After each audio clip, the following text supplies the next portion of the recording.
Hey, it's Deborah Atkinson. I'm the founder of Flipping 50. It's the home and host of the first and the only exclusively made for menopause fitness membership in the world. But if you're not yet in menopause or you're feeling you're way past, stay with me.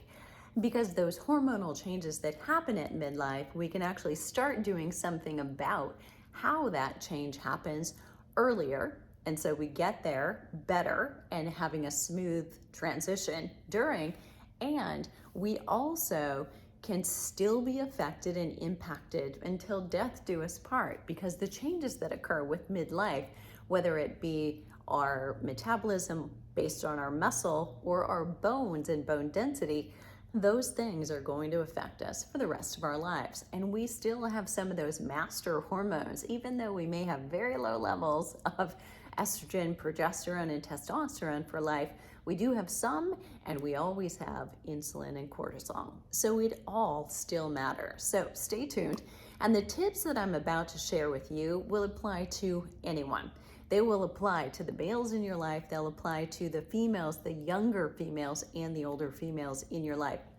What I'm going to share with you is the 5 exercises that I believe are the most important for metabolism boosting, and how we lift weights doing these exercises is what determines whether it's most helpful for our metabolism, for boosting lean muscle mass and helping to reduce visceral belly fat deposits around our midsection, and our overall improvement in body composition, as well as boosting bone density.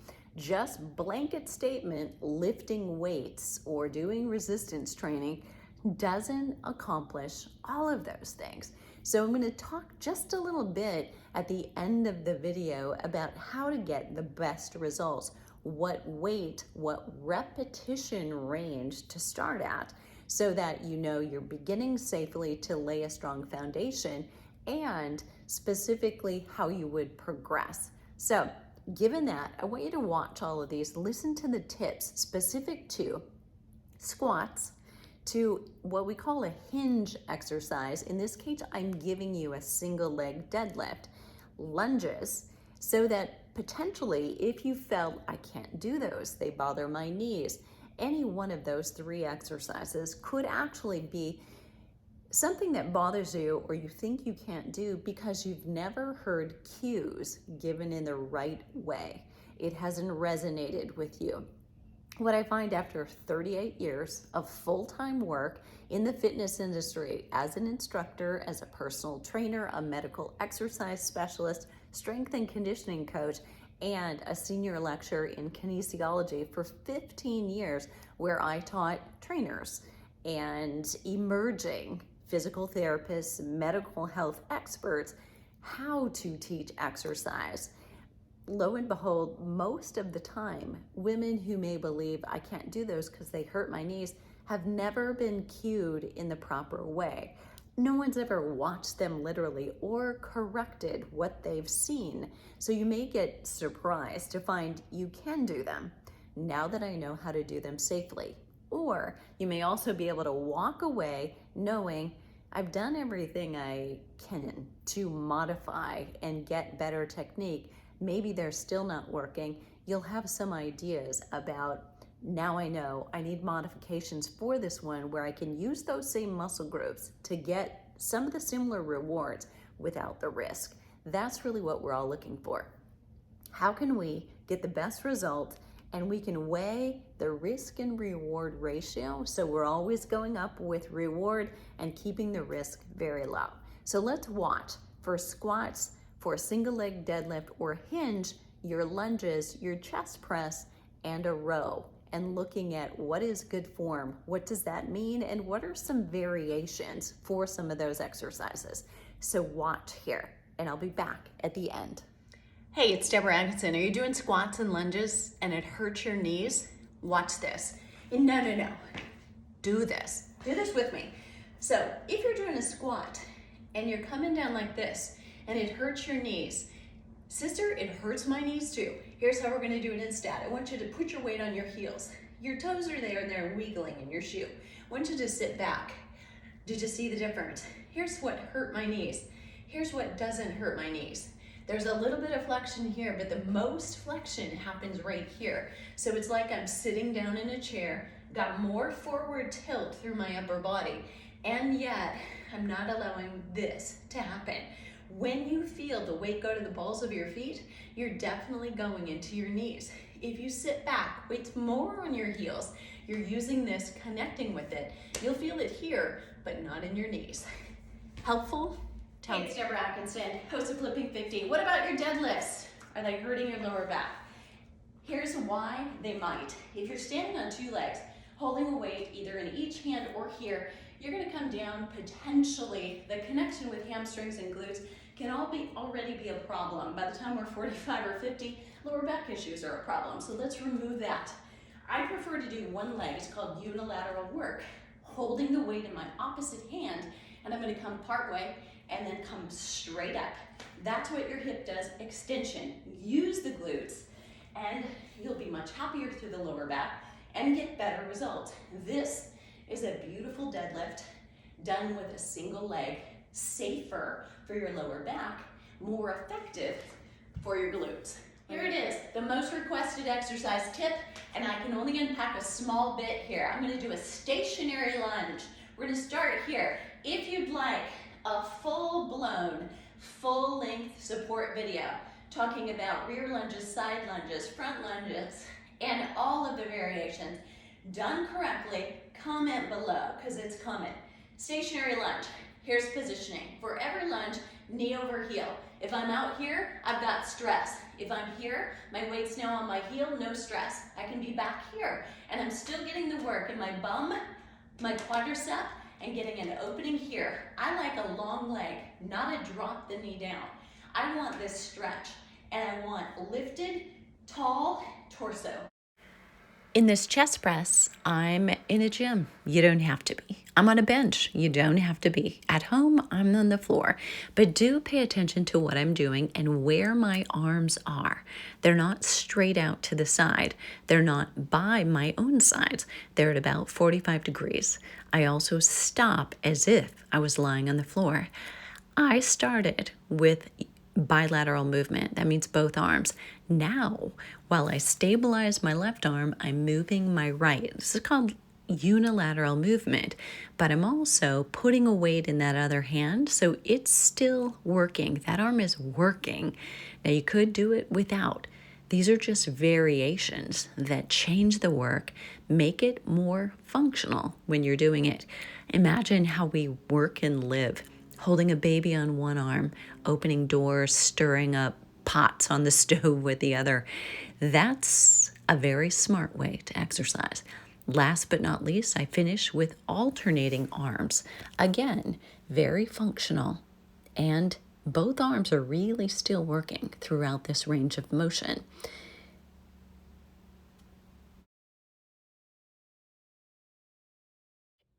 Back training. Major muscles in your back is so important, but how do you choose? For those postural muscles we need, you could do this one. This is a plank. It's called a renegade row. Your wrists, your shoulders, your elbows, though, may not take that stress. If that's true, seated, doing a bent over row. Elbows are in close, by the way. Notice you want to make sure you have a small arch in your back, not a rounding of your back. And you're really, again, elbows in close, shoulder blades squeezing your spine. Or take it to standing. Here, I've got more levers to think about. Now I've got to make sure my weight's on my heels, my knees are slightly bent, and my bum is pushed out. That's where the weight is. And again, sitting might be easier till you're ready. Then there's using a heavier weight, a little bit of power, and a single arm so that your core works a little more. So many choices. Now I've got answers just for you. Follow me. Let's talk about all the tips you need to hear about every exercise so you can do that exercise optimally. I'm Deborah Atkinson, founder of Flipping 50. Let's go. Start with your feet. Put your weight in your heels, not only, but primarily. So your weight's in your heels, you connect here as opposed to go into your knees. Let's talk about knees. Anybody guilty of this? Me too. What you want to make sure is we don't go hyperextending, but we also don't have to go to flexion. You want to be in neutral. Your hips are happier with that.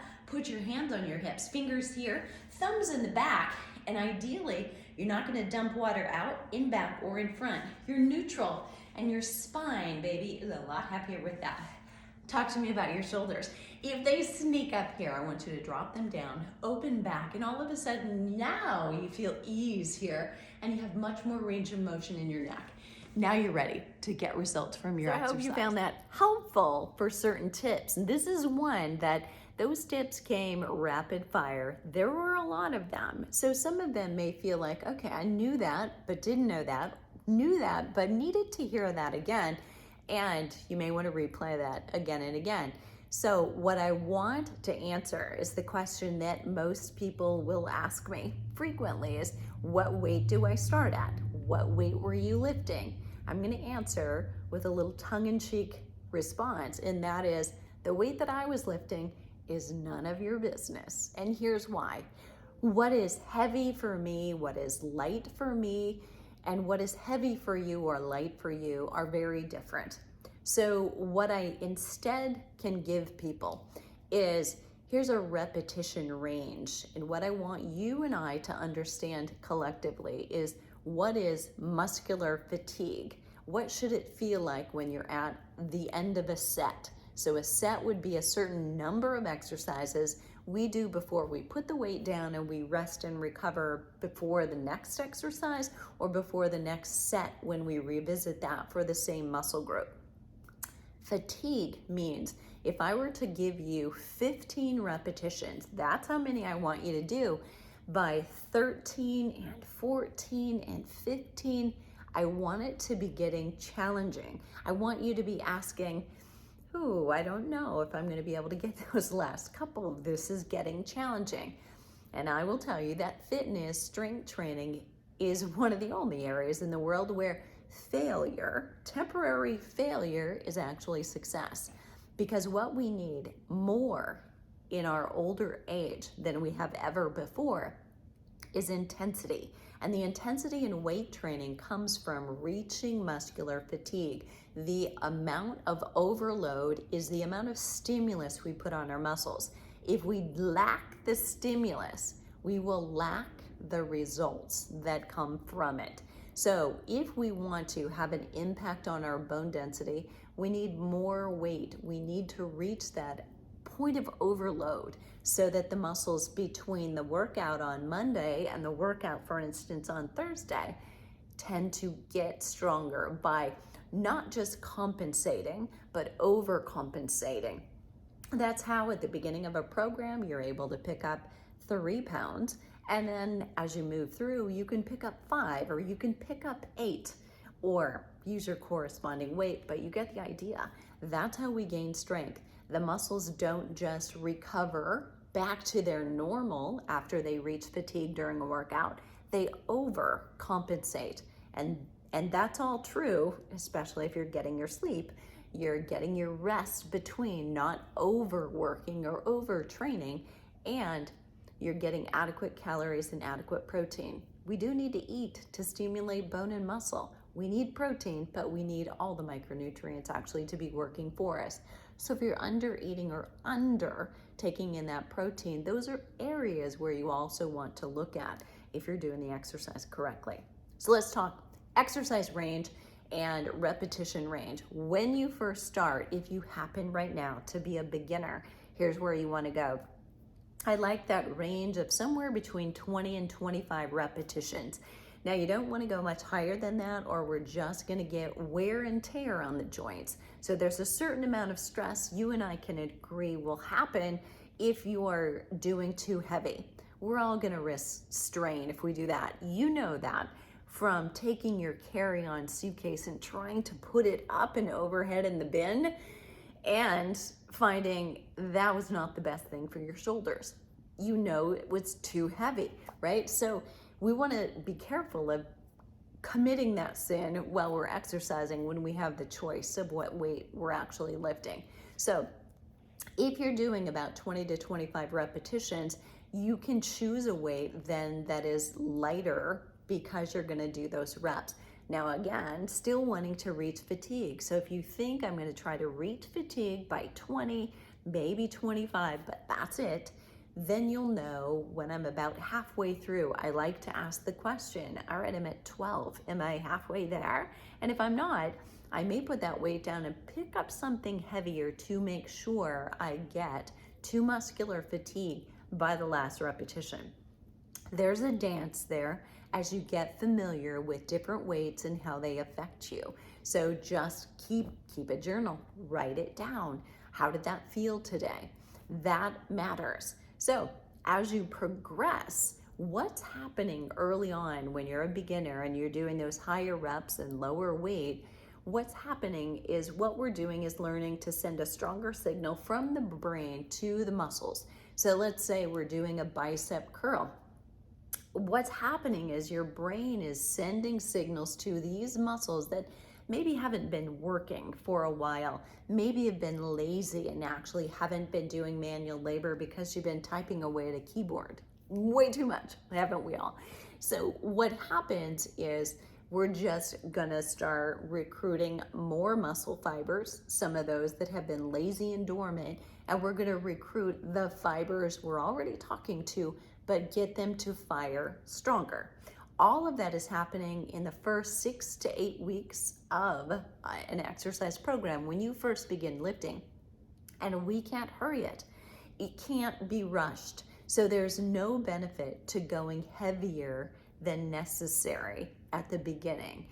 This connection to the muscles can't be rushed. So take your time, create a really strong foundation, because even though your muscle or your brain may say, well, I want to progress, I want to get started, I want to see results sooner, you're going to see good results anyway. And mostly it happens because of that neural connection, not because you lift heavier.